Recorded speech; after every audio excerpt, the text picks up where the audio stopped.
Today we're going to have a look at a topic called voice registration. It can be a tricky subject to discuss, but it's something that you've already probably been talking about inadvertently when you've used language like chest voice and head voice. Let's unpack it today and understand a little bit more in depth about the way your voice mechanically works. Sound check. Check 1, check 2. Hi, my name's Dr. Dan. Welcome to Voice Essentials, where we develop your voice and improve your sound, because I believe every voice deserves to be heard. And if this is your first time here at Voice Essentials, why not subscribe and join our ever-growing family of singers from across the globe, passionate singers who love raising their voice in song. We would love you to be a part of our ever-growing community. Now today, as I said, we're talking about a thing called voice registration. And voice registration can be, well, up front, it sounds like a very complicated kind of thing. And what most people have done is they've sort of reduced voice registration down into two categories, chest voice and head voice. And on the surface of it, that's fine. You know, chest voice is low and head voice is high. But what happens if I'm singing, so this is a chest voice, ah, and this is a head voice, ah. But what happens if I sing, ah? It's the same note, yeah, up there in my head voice. Is that a chest note in my head? That language of chest and head starts to break down. So straight away, what we're going to do is to understand a little bit more about voice registration. We're actually going to just remove this language for a moment.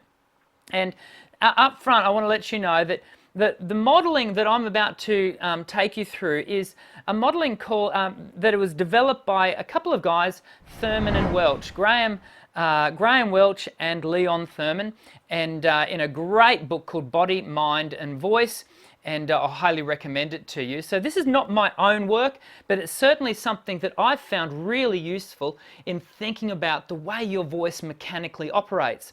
So what we're going to do is we're going to rename these two registers here.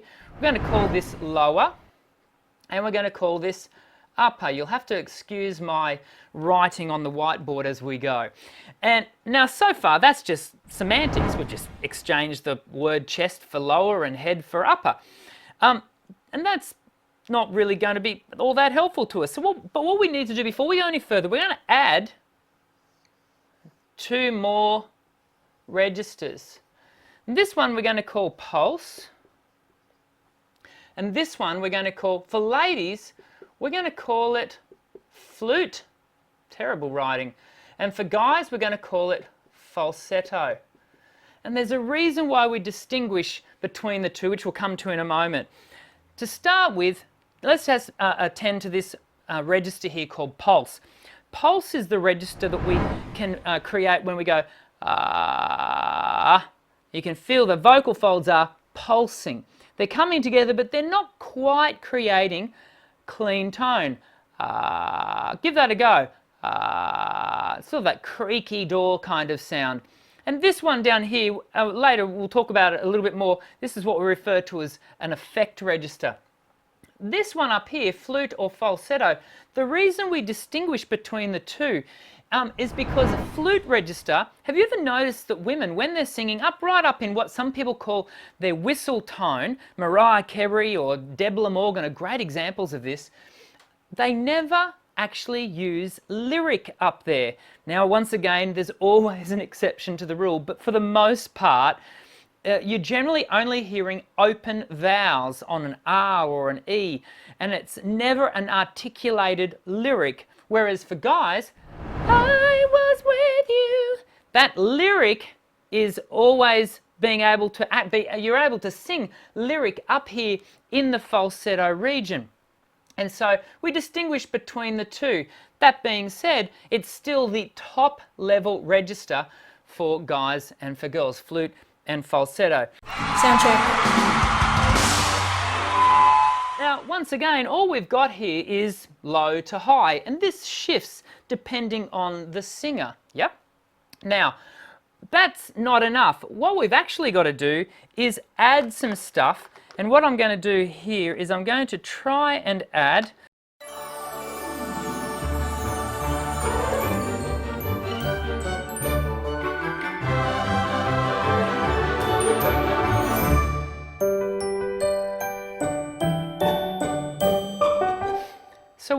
now got is we've got some stuff sitting external to the registration, to the registers, the high to low.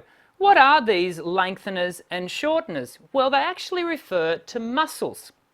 And the shortener muscle, and I hopefully can show you in here, the shortener muscle is this muscle running here called the thyroarytenoid muscle, the TA muscle. And its job is literally to shorten the vocal folds, yeah? The lengthener muscles, there's actually a couple of them. You've got your cricothyroid muscle, and then at the back we've got our cricoarytenoid muscle. And they literally, if I can show you here on the screen, they literally elongate the vocal folds. Boom. Sound check. So there's these two muscles here, and they are in a constant tug of war. They work in a not dissimilar fashion to your bicep and your tricep. They are working with but against each other. If I want my arm to raise, and I know I don't have much of a bicep, but if I want my arm to raise, my bicep contracts and my tricep retracts. It actually lets go. But then if I want to extend my arm, my tricep has to engage and my bicep has to retract. It has to release. And the tricep pulls the bicep out of its activity. And the same relationship is happening with your lengtheners and your shorteners.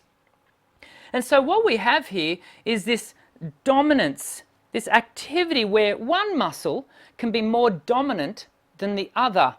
And so when we talk about, for example, our lower register, for me, that's a lower register note, yeah?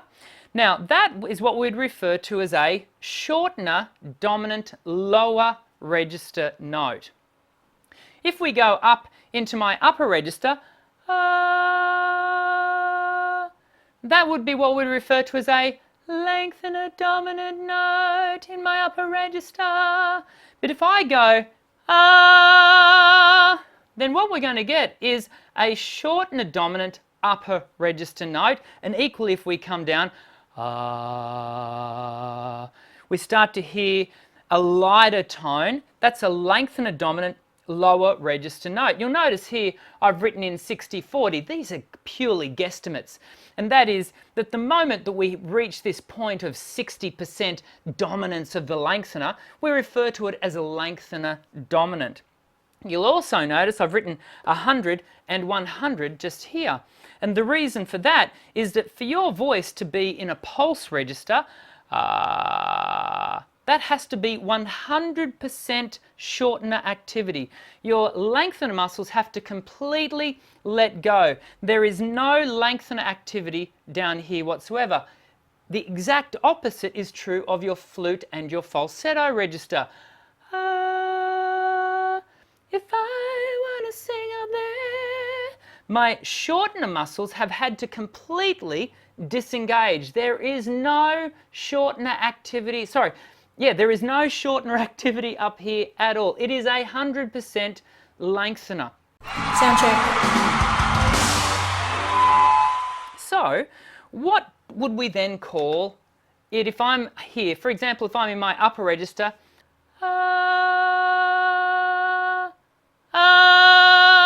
so what about in between? Well, some people call it mix, some people call it balance. Mix will do, and that's basically a 50-50 mix, yeah, between the two. It's where the muscles have equal activity going on for themselves, and they're getting a really good mix, a balance between the musculature. And so hopefully this is a really good way of thinking about the way your voice operates, the way your voice works. When it's going from low to high, it's not simply going ah. There are songs where the voice is going ah, and the dominance of the shorteners is continuing. Sound check.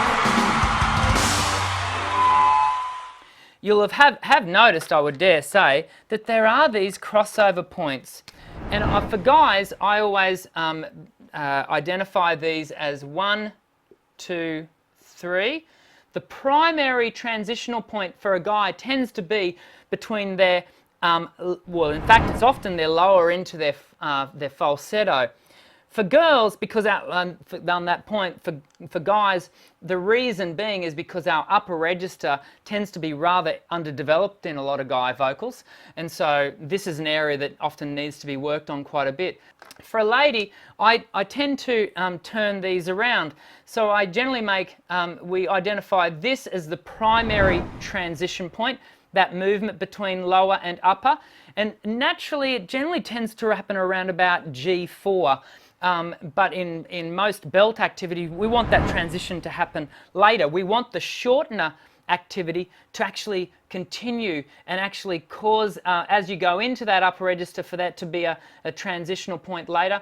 We call this the secondary, and this is still the tertiary transitional point. I hope you've found that really helpful. It can be a little bit confusing. What I'm going to do is I'm going to give you some links to a couple of articles that I've written on this subject so that maybe you can start to understand it a little bit better. And you know, how do you go using the language of chest voice and head voice? Does it get confusing for you, or do you find that it's relatively straightforward and this just complicates the issue for you?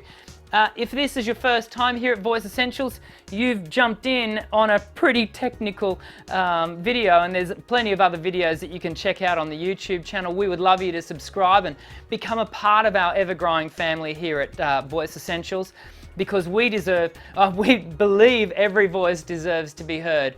But until I see you in the next Voice Essentials video, my name's Dr. Dan. Sing well.